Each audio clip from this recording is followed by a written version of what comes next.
Here are 9 insane animals that can be found in the UK that don't quite fit in, to say the least. I bet you've never even heard of number 1. This steroid frog is truly the stuff of nightmares. Well, mine anyway. According to the world's most accurate resource, it's a large true frog that is native to North America. They can grow up to 25 centimetres long and weigh nearly an entire kilogram. They arrived to the UK as part of the pet trade and probably made their way into the countryside when owners released them or their spawn in local ponds. They are significantly bigger than our native amphibians, so they do pose a serious threat to them. Their population is being managed, but given the fact that they can lay 20,000 eggs in one go, I think those frog hunters have their work cut out for them.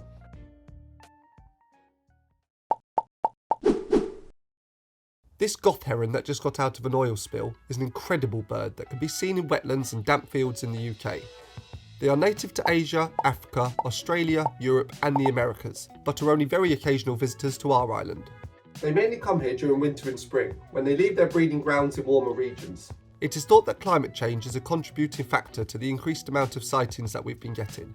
But as they come in such few numbers, no one's really worried about these jazzy fellas crippling our ecosystems just yet.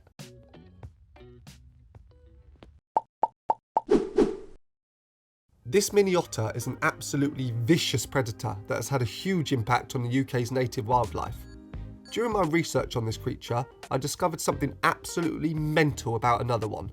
I was learning how mink leave droppings at sites such as fallen trees, weirs and bridges that act like scent messages to other animals that are passing by. And apparently their poop is particularly rank, with a foul fishy odour, as opposed to otter scat which, wait for it, smells like jasmine tea. If you don't believe me, just look at the headline of this BBC Earth article. Now I don't know about you, but I still won't be sticking my nose over any otter feces anytime soon to check. No thank you. Anyway, mink are native to North America and got here as a result of the fur trade. A few of them escaped from fur farms in the 1950s and 60s after weeks of planning and digging, and now they breed across most of the country. It is believed that mink have caused the water vole population to plummet by 90%, especially because the females are small enough to squeeze into their burrows and wipe out entire families. They also have an impact on ground nesting birds like terns and kingfishers, which is a shame, as kingfishers are one of our most beautiful birds. There is a large-scale eradication program in action to tackle these guys, with an aim to get rid of them entirely eventually.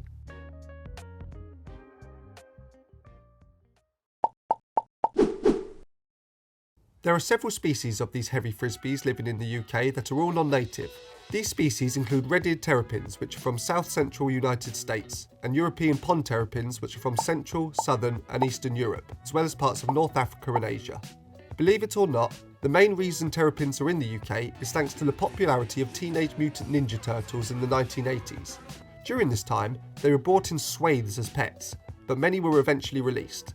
When their owners realised they can grow up to 30 centimetres long and live for up to 40 years, I guess the local ponds started to sound like an easy option. They eat amphibians, fish and even ducklings, so in areas where they are present, they can have an impact on our native wildlife. Organisations do exist that remove terrapins from ponds, but they're not really treated as a major threat.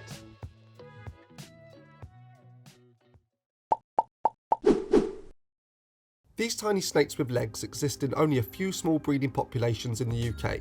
This is the only animal on this list that I've seen myself, as part of my quest to find every animal in the UK. So all of these shots are actually mine. They are quite similar to our native sand lizard, which is very rare but I also managed to find. But don't let them fool you, they shouldn't be here. They are native to Europe, but only ended up here due to both intentional releases and as pet escapees. The first release is believed to have been in the 1920s in Ventnor on the Isle of Wight. Others believe that they survived a shipwreck at Bonchurch. The answer isn't completely clear for this critter. There is a risk that they are hastening the decline of sand lizards, as they share some of the same territories. There doesn't seem to be any organisations doing anything about their presence, and to be honest, I had a cracking day seeing these ones at the south coast, so I don't mind if a few stick around.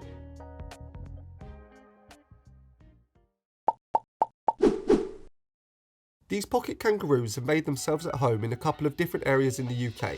They can weigh up to 18 kilograms, so they're actually a pretty chunky mammal by our standards. This will come as no surprise that they are native to Australia and Tasmania. So just how the hell did they end up here in the first place? Well, I'll tell you. They escaped from zoos and private collections. Not that exciting a backstory then, but they're definitely one of the most surprising animals on this list if you ask me. I still swear to this day I saw one at the back of a golf driving range in Chesington in Surrey years ago. If by some miracle you live around there and have ever heard of anyone seeing one or have seen one yourself, please let me know, but it is definitely a long shot. They exist in such low populations that they aren't really a threat to any of our native species, so there's no need to worry about these chaps minding their own business.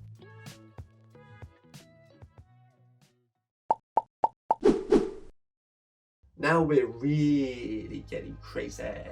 This tree, anteater, bear, badger / dinosaur when filmed in reverse couldn't look much more out of place in the UK, but it is believed that there is a very small population of these creatures living in the Lake District, as there have been multiple sightings of them over the years, and one was even photographed in someone's back garden once. They are native to South America, Central America, Mexico, and the southwest of the United States. I actually saw one in the wild in the Amazon once. Here he is. Their name is derived from cua, meaning belt, and tim, meaning nose. This relates to how they sleep, as they tuck their flexible noses into their bellies.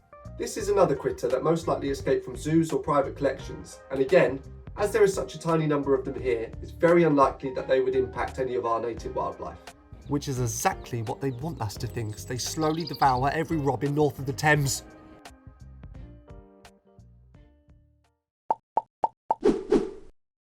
This massive legless lizard is sneakily living in at least 2 places in the UK, including right by London Zoo, although apparently they didn't escape from there.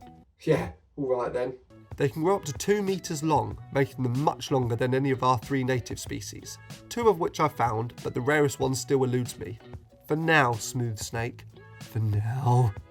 They are native to Central, Southern and Eastern Europe, as well as other parts of Western Asia.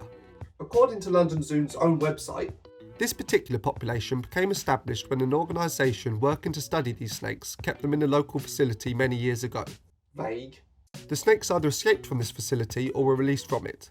Spoken like someone who can't be bothered to go and pick up their lost snakes. They're not venomous, so they're no threat to people, but as they can climb trees, they are a threat to birds. They only live in London and one other small town in Wales, and don't seem to be spreading out, so they're not much of a worry and people are generally leaving them be. Everyone except for me, who will definitely be tracking down these massive snakes this year.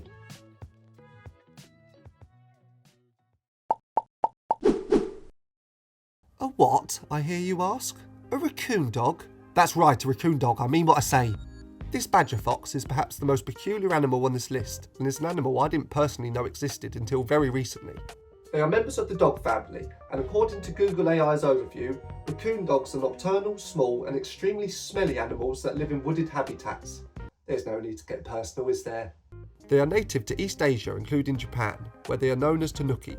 They are surprisingly good swimmers, and that's how they got to the UK, and many more swim over every year for the good weather and fine cuisine. Nah, they were brought to Europe as part of the fur trade and were also kept as exotic pets. So like many of the other animals on this list, a few have squeezed out of their cages or been released intentionally over the years. They can carry diseases that affect other mammals, so this could be a concern with them being here. So it is now illegal to sell them in the UK. Sorry to thwart your plans, you exotic pet dealer you. Well gee, that sure was informative and entertaining. I better like, subscribe, share, comment and join his Patreon right now. I assume that's the sort of thing you're thinking right now, so I'll let you crack on with all of that and I'll get started making another smashing video for you. Thank you so much for watching and I'll see you in the next one.